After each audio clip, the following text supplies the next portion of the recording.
In this video, I'm going to identify the major problems with Batman v Superman, give solutions to those problems, and present a new version of the story to you today.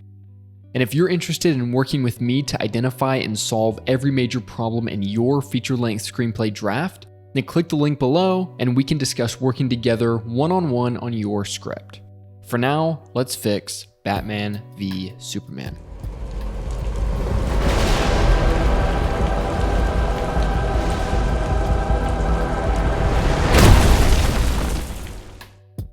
Act 1 of Batman v Superman overall works pretty well.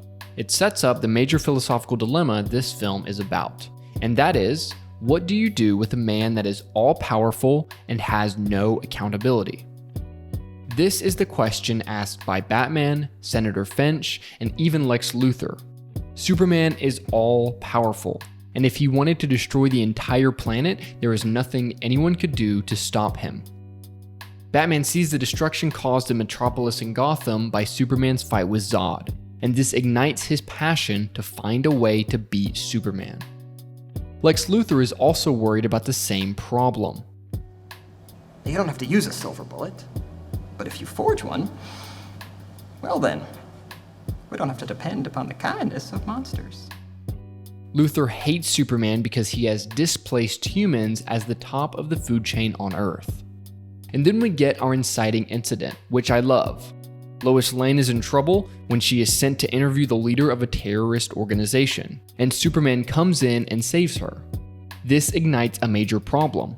How is the American government going to handle this powerful vigilante doing whatever he wants internationally? Also, in this first act, we get one of my least favorite story elements, Batman's dream sequence of evil Superman.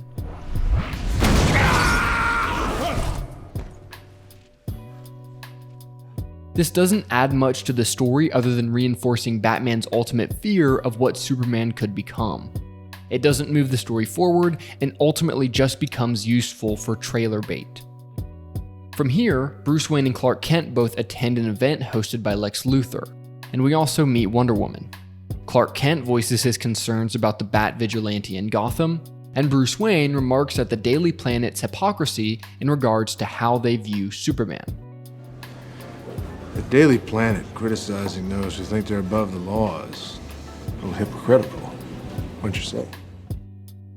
I actually think this is a great element of the story. Superman looks down upon the way that Batman does things, yet by saving Lois Lane, he did the exact same thing.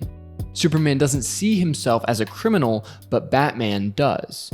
And this is an important distinction. And then Batman goes to hunt down the kryptonite from the White Portuguese so that he can build weapons to stop Superman, and ends up face to face with the man himself. Superman tells Batman that it's over and he should stop his vigilantism. Instead of doing that, Batman prepares for a fight with Superman. Let me pause. I think there's a few minor changes that could be made, but up to this point, the film is working pretty well. But now we come to the turning point that turns a promising story into more of a mess. The trial of Superman.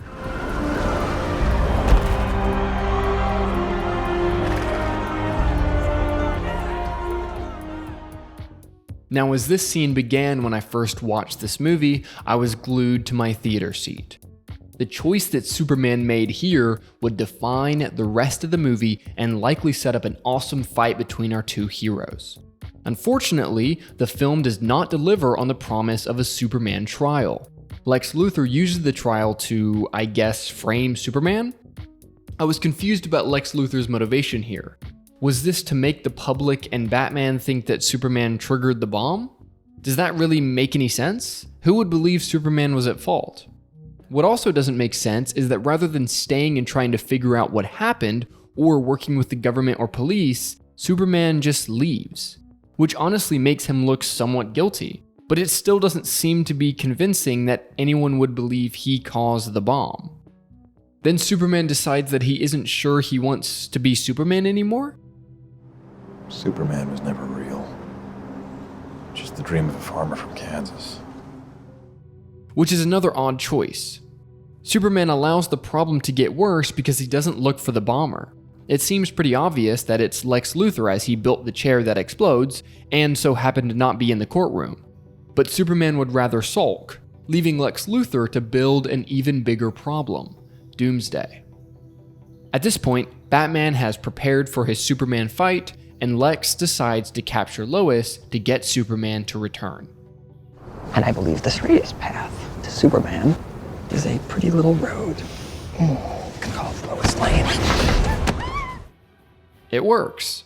And since Lex also has Superman's mother Martha captive, Superman has to do what he says and try to kill Batman.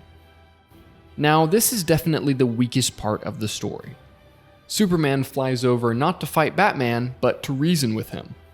But they fight, and they fight for the weakest possible reason. They fight simply because Superman doesn't explain what's going on. All he needs is 10 seconds to explain what's happening, and this entire fight doesn't happen.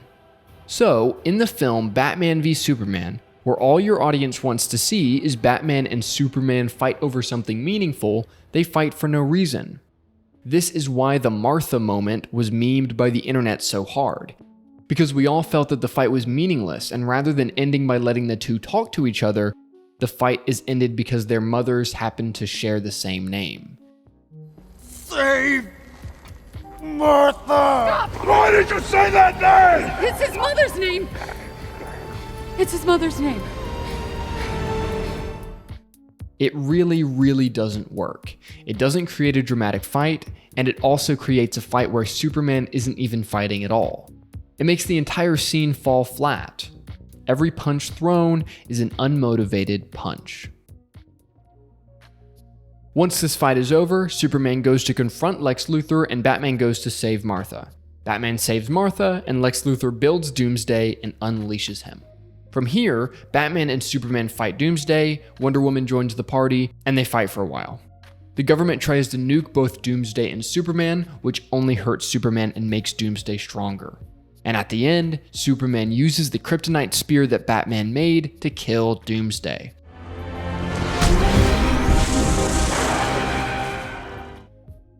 This is actually a really good moment, and if they would have cleaned up the middle of the story, this moment could have been awesome. Doomsday dies, Superman gives his life to save humanity, and Batman changes his view on Superman. And I also think this ending works nicely. So really, the biggest area that needs work is the second act, in setting up a clear reason for their fight, as well as actually having an interesting trial of Superman. I am going to fix these story problems, then I am going to present a new version of the story to you. Before rebuilding the story, I will clarify the philosophical dilemma and the beliefs of our characters. Here is the question the film explores. What do you do with a man that is all-powerful and has no accountability? Should you trust an all-powerful being just because he does good things? Can someone be all good and all-powerful? Should you trust an all-powerful ally to do the right thing? Can power be innocent? These are all questions the film asks in the beginning, and this is a great start for the story. So I've split this up into two main viewpoints. Viewpoint 1. No, you cannot trust an all-powerful ally to always look out for others. They will ultimately look out for their own interests, and even if they don't, you need measures in place to stop them. Viewpoint 2. Like Uncle Ben told us, great power brings great responsibility. If you have power, it doesn't mean you should give it up, but you are still held accountable for the consequences of your actions. Batman believes that Superman cannot be trusted to do the right thing at all times. Precautions must be taken to stop a potential rogue Superman threat. Great, pretty much no fixes here. He even lays this belief out to Alfred. He has the power to wipe out the entire human race, and if we believe there's even a 1% chance that he is our enemy, we have to take it as an absolute certainty. And we have to destroy him. But also, it's not that simple. It isn't just Batman looking out for humanity. He also wants to beat Superman simply because Superman is seen as all-powerful. Bruce Wayne has a chip on his shoulder and wants to take down this Kryptonian running the show. This is something that Alfred can challenge him on. Superman believes in doing good and trying to do what's best for his adopted planet. But it's not always easy to know what the right decision is, and for better or for worse, he is ultimately driven by his own selfish desires. Putting Lois's life above the lives of others he could save is a fundamentally selfish desire. But is it wrong? And what does the right decision look like? Does it look like obeying the laws of a human government? Or is there a deeper moral compass Superman must be driven by? Lex Luthor believes Superman is dangerous, that he is no different than a god walking around enacting his will upon the planet. Superman has upset the natural order, and Lex Luthor has decided to kill God. And he does this not out of the goodness of his heart, but out of his desire to rule, of his desire to increase his own personal power over the world. Like Bruce Wayne, Luthor also believes Superman threatens his own personal power. Lois Lane believes that Superman has a good heart, and just because sometimes things don't go exactly according to plan doesn't mean he's a criminal or evil. Lois is fully backing Superman. Even when he is confused or unsure, Lois Lane is there to support him. Alfred feels stuck in the middle. He is sympathetic towards Superman, but he sees Bruce's point of view as well. He is there to guide Bruce to make the right decision in the moment, and he wants to make sure that Bruce Wayne is building anti-Superman weapons to protect humanity and not to stroke his own ego. Senator Finch believes that Superman cannot go around acting as a rogue agent without having his power checked by the US government. If he wasn't Superman, he would be court-martialed and sentenced to prison for what he did in the beginning of the film. And before we continue, one note about Wonder Woman. As I was working on this new version, I really don't know where she fits in. She doesn't hold beliefs about the main philosophical dilemma in the original film. And she has her own film where we learn about her. And I realize having her in this movie is to set up the Justice League, but do we have to? Can't we just have a movie that's fun to watch because we're watching that movie and not because we should be watching some other movie that comes later? For these reasons, I've taken her out of this version of the film. If you want to give suggestions on what beliefs she should hold and how she could have been integrated, comment below. And now for the new version of the story. In the beginning, Bruce Wayne watches Superman fight Zod, causing extreme damage to Metropolis and Gotham and harming many innocent people, including people who work for Wayne Enterprises. This ignites Batman's goal. He wants to be a check on Superman's power. We jump to the present day, and Lois Lane is kidnapped by terrorists while pursuing a story, and Superman goes in to save her without the permission from the US government. This action creates anger from the terrorist organization, and they begin creating chaos all across the country they're in. Many nations are looking towards the US to see how this situation will be handled. The US government sees what happened, and now Senator Finch faces a tough decision. Does she try to bring Superman to trial or sweep the situation under the rug? This is where Lex Luthor enters. Lex Luthor wants to kill Superman. He believes Superman is a false god that has overthrown humans as the top of the food chain. He is able to persuade Senator Finch. Rather than being at odds with the senator, Lex wants to help. Luthor explains that Superman's actions undermine the US's image to other nations, and that he must be brought under control. As Superman's actions go public, Batman gets his first major lead to a serious amount of kryptonite. Now is the time to build the kryptonite weapons that could defeat Superman. This sort of unrest is the exact thing that could turn Superman against humanity. But Alfred fears Bruce's motives. He challenges Bruce, asking if he's doing this for the good of humanity or just because he wants to win.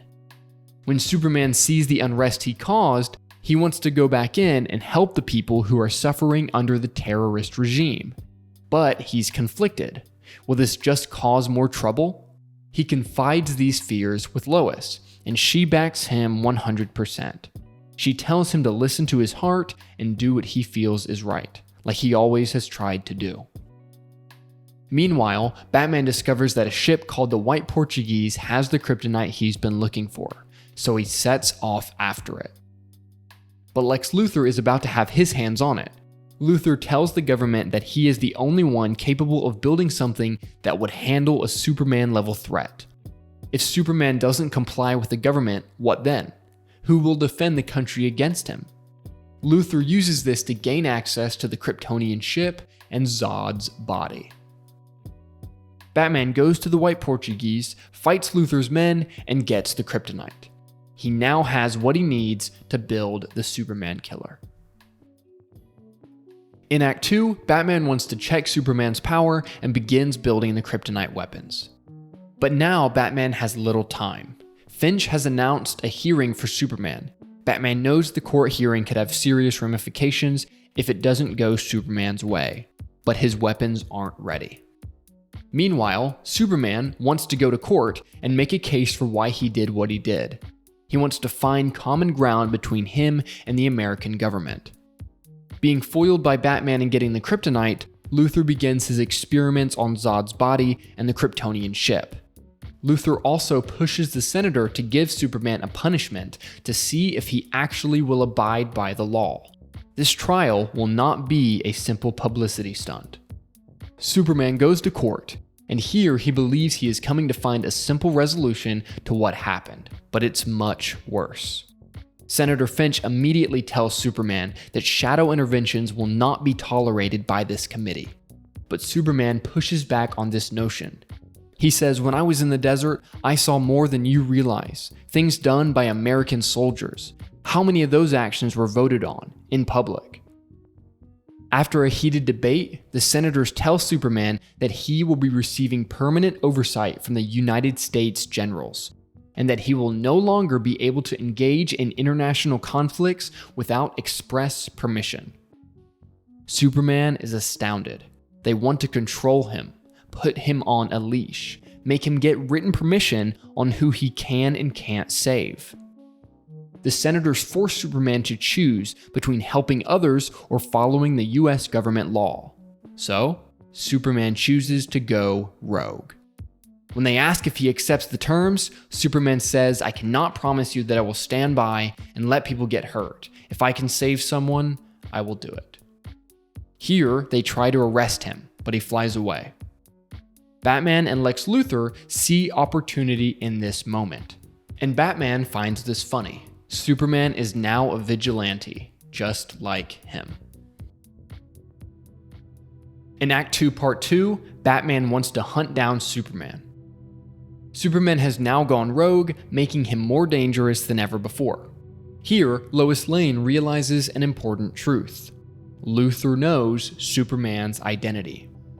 Lex Luthor is trying to build a weapon to defeat Superman, but it's not ready yet. However, Lex finds out that the reason Batman stole his kryptonite was to kill Superman. So he lures Superman back to the Bat by capturing Lois Lane.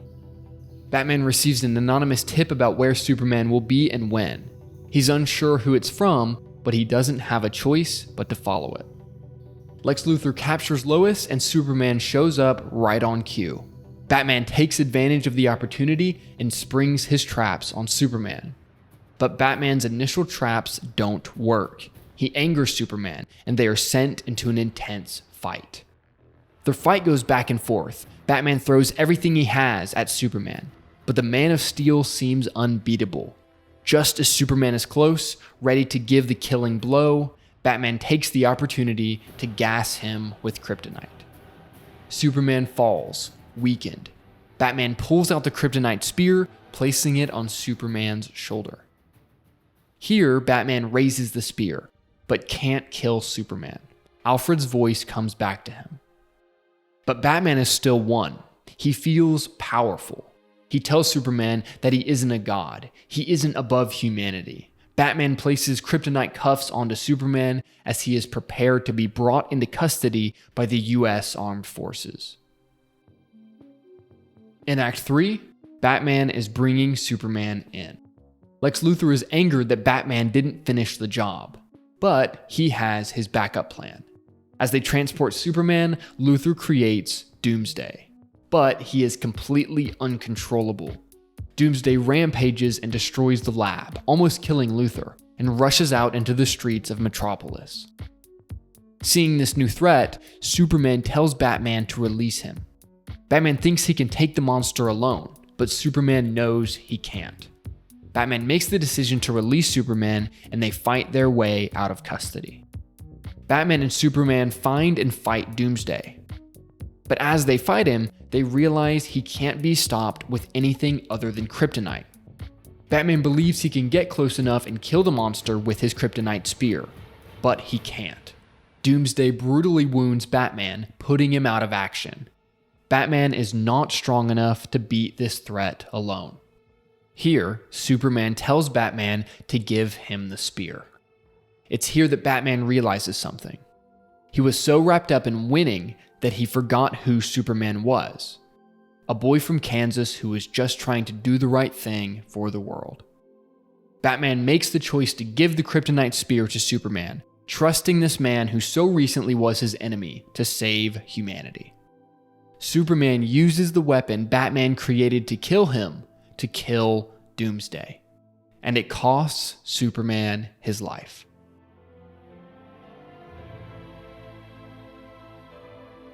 At Superman's funeral, Batman realizes that yes, Superman needed a check on his power, but ultimately, he was a man with a good soul trying to do the right thing, and Batman's ego blinded him to that truth. The end. Now, one final note I'll say about this story is it's a great lesson in the difficulty of a dual protagonist story. This rewrite gave me lots of grief because of the switching of the protagonist, and it's something I recommend you avoid if you are a new screenwriter.